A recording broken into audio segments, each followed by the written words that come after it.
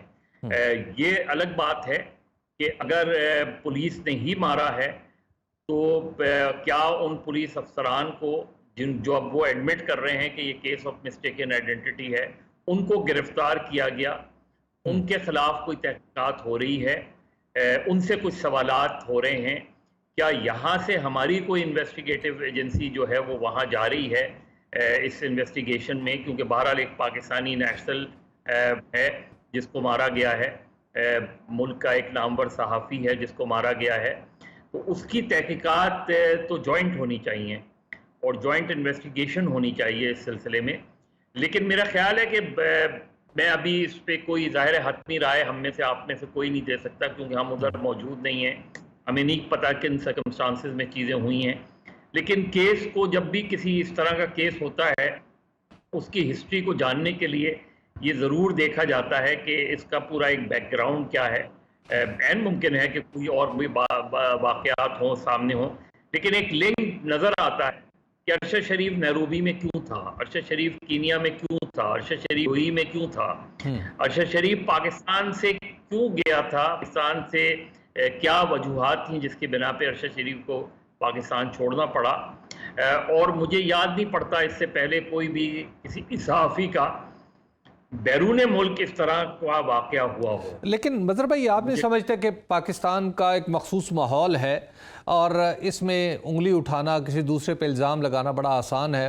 گزشتہ دنوں آپ نے دیکھا کہ پاکستان سے باہر کچھ لوگوں کی اموات ہوئیں تو ان کا الزام بھی پاکستان کے اندر لگنا شروع ہو گیا، لیکن الٹیمیٹلی وہاں کی ایجنسیز نے کہا کہ نہیں، ایسی کوئی بات نہیں ہے. دیکھیے لیکن تحقیقات تو پھر بھی نہیں ہوئی نا. دیکھیے اس کو کسی بھی پولیس کو، کسی بھی انویسٹیگیٹو ایجنسیز کو، چاہے وہ پاکستان کے اندر ہوں یا باہر ہوں، اس پہ ایک دم ہم ان کو منوان تو تسلیم نہیں کر سکتے. کن سرکمسٹانسز میں اس کا کوئی تو کسی نے تو مارا ہوگا. اگر فرض کریں اور بھی کیسز اٹھا لیں، یہ صرف کہنا کافی نہیں ہے کہ یہ تعلق اس سے نہیں بنتا. میرے لیے تو امپورٹنٹ یہ ہے کہ یہ تعلق کسی سے بھی بنتا ہو، یہ واقعہ کیا ہے اور ایکس وائی زیڈ یہ واقعات کیا ہیں، یہ واقعات کیوں ہیں، پاکستانیوں کو اس طریقے سے کیوں بیرون ملک ان کو ٹارگٹ کیا گیا. یہ ان کی تحقیقات اس لحاظ سے تو ہونی چاہیے. ایز اے پاکستانی میرا یہ سوال تو بنتا ہے کہ چلیں جو الزام لگایا جا رہا ہے وہ نہیں ہو سکتا، عین ممکن ہے کہ وہ غلط الزامات ہوں، لیکن پھر حقیقت کیا ہے، کس نے مارا، کیا وہ گرفتار ہوئے جس نے مارا؟ نہیں ہوئے گرفتار دوسرے کیسز میں. تو ارشد شریف کا کیس ابھی میرے نقطۂ نظر سے وائڈ اوپن ہے. میرے نقطۂ نظر سے میں ایک مرتبہ انٹرنیشنل فیڈریشن آف جرنلسٹ کی ایک فیکٹ فائنڈنگ مشن کا حصہ رہا ہوں کولمبو میں.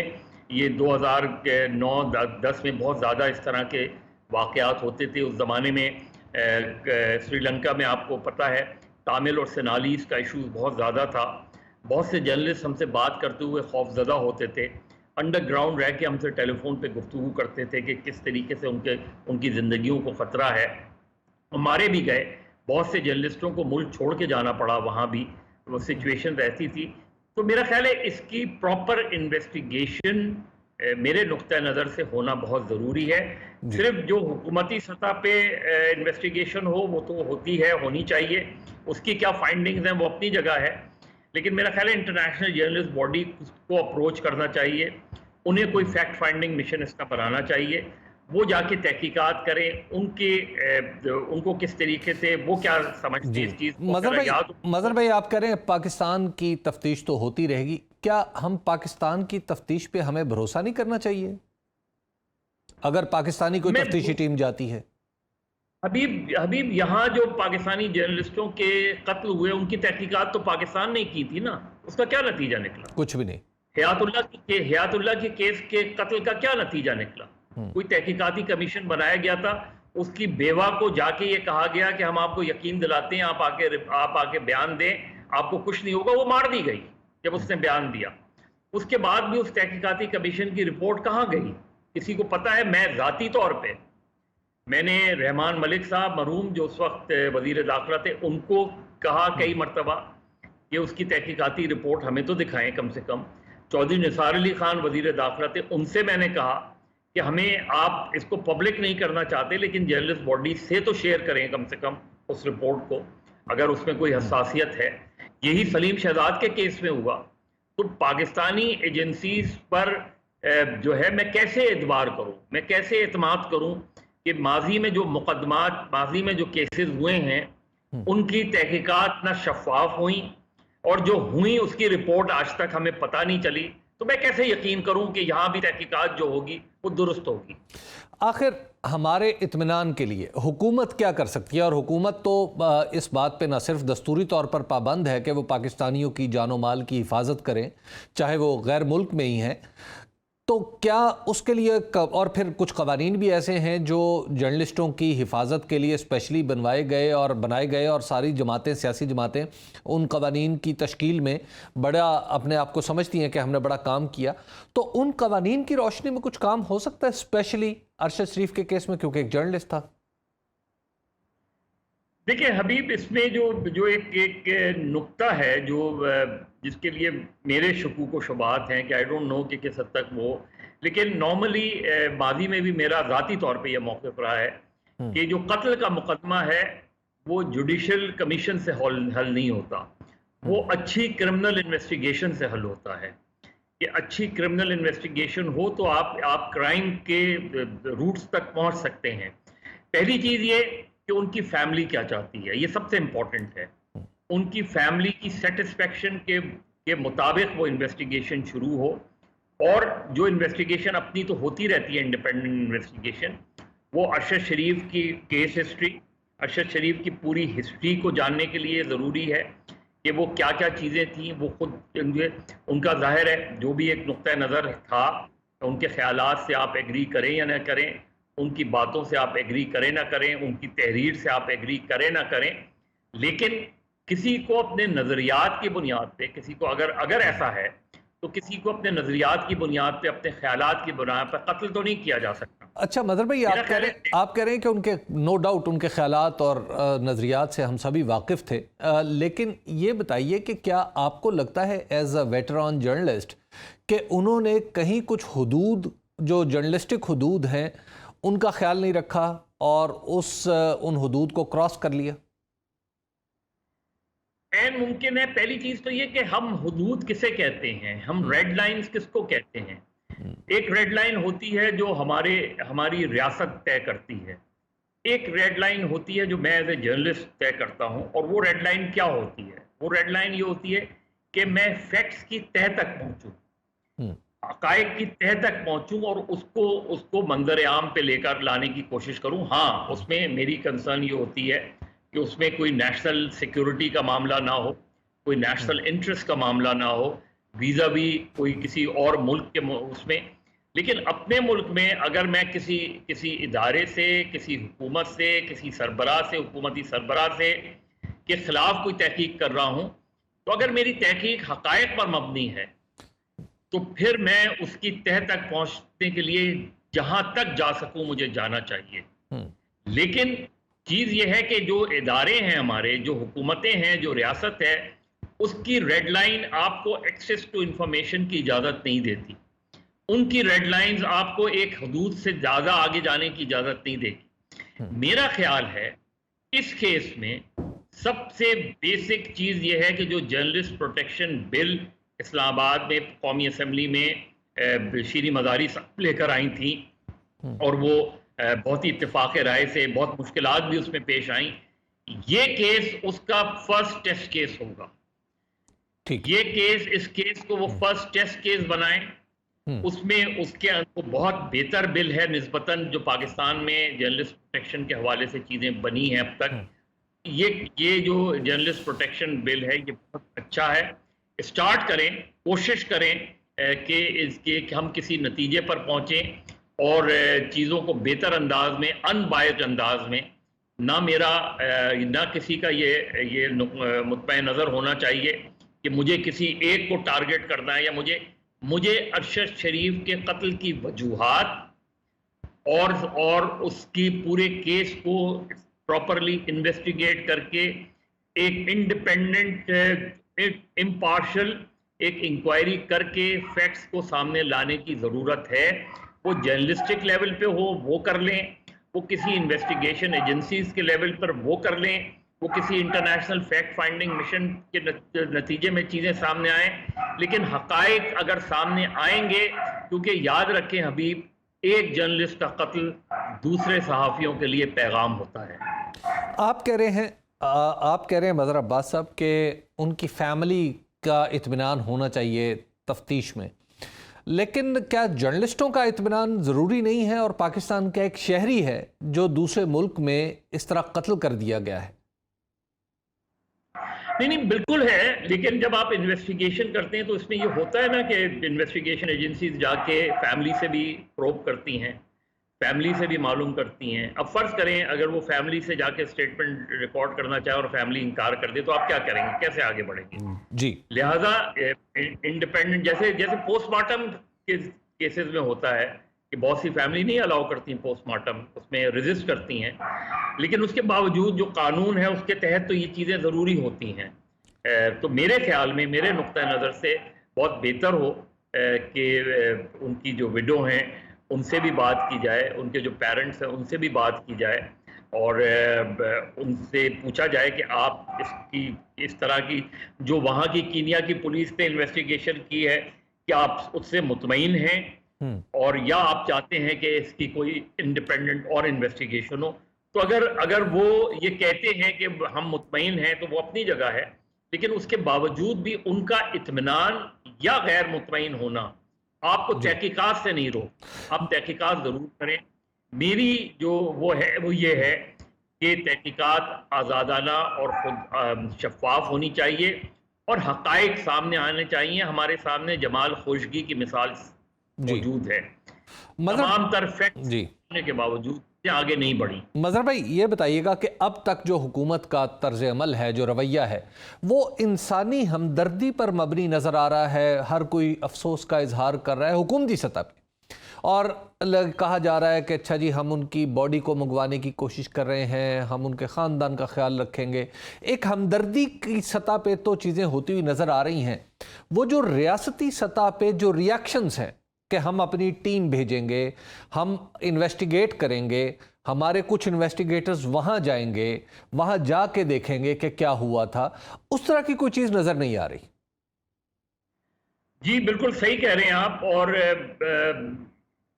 میں اب بھی آپ سے کیا کہوں کہ وہ سری لنکا کا ایک بڑا فیمس جرنلسٹ تھا جس نے 2009 میں جو ہے یہ اپنے قتل کو پریڈکٹ کر دیا تھا, اور صرف پریڈکٹ ہی نہیں کیا تھا, اس نے اس وقت کے صدر کو مخاطب کرتے ہوئے کہا تھا کہ مجھے پتا ہے کہ مجھے قتل کر دیا جائے گا, مجھے یہ بھی پتا ہے کہ تم اس کی مذمت کرو گے, مجھے یہ بھی پتا ہے کہ تم اس کی تحقیقات بھی کراؤ گے, لیکن مجھے یہ بھی پتا ہے کہ قاتل نہیں پکڑے جائیں گے, کیونکہ مجھے اور تمہیں یہ پتا ہے کہ قاتل کون.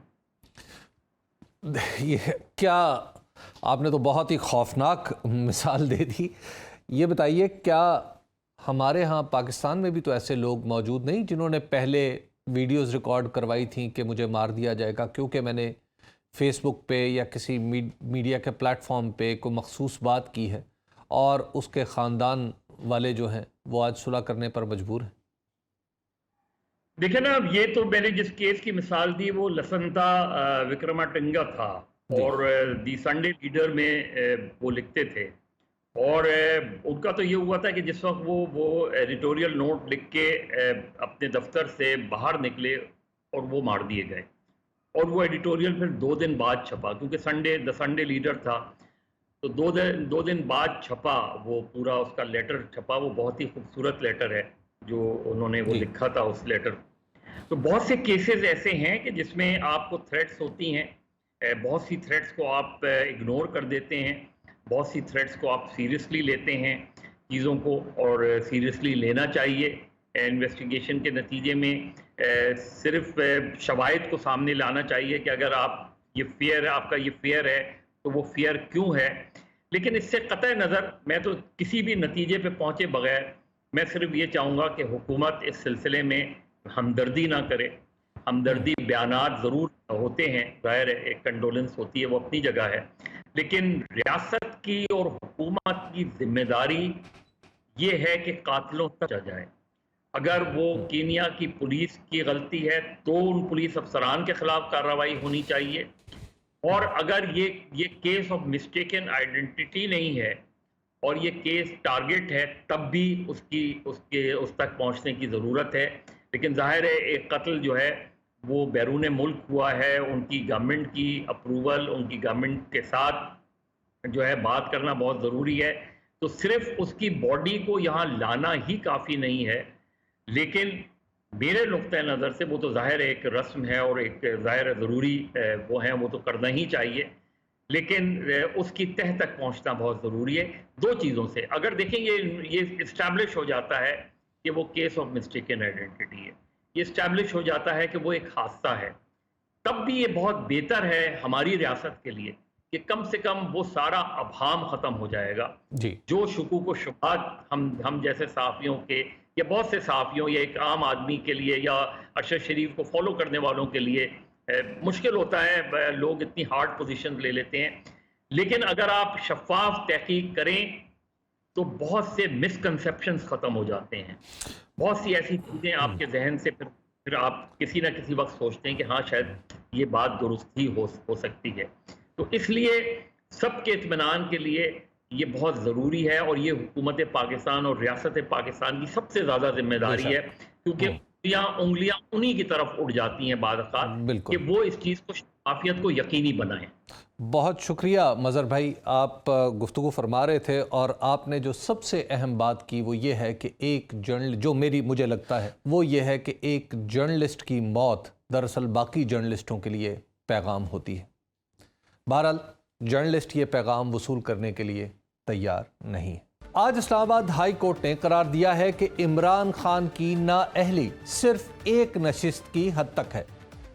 تحریک انصاف کے چیئرمین عمران خان NA45 کرم 1 کے ضمنی انتخابات میں حصہ لینے کے لیے نااہل نہیں ہیں.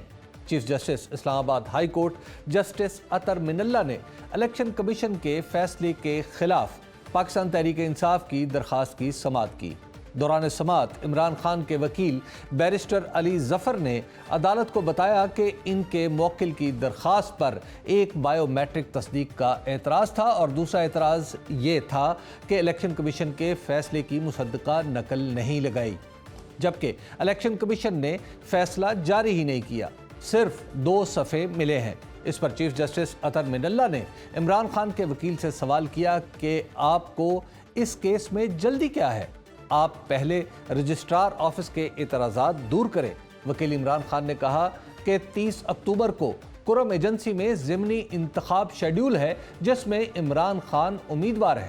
عمران خان کے خلاف 63(1)P کے تحت کارروائی کی گئی. الیکشن کمیشن کے فیصلے سے ان کے موکل پر داغ لگا ہے، وہ اس کے ساتھ الیکشن میں نہیں جانا چاہتے. اس پر فاضل عدالت نے ریمارکس دیے اور کہا کہ دیگر حلقوں پر یہ نااہلی نہیں ہوگی، یہ صرف اسی ایک نشست کی حد تک ہے.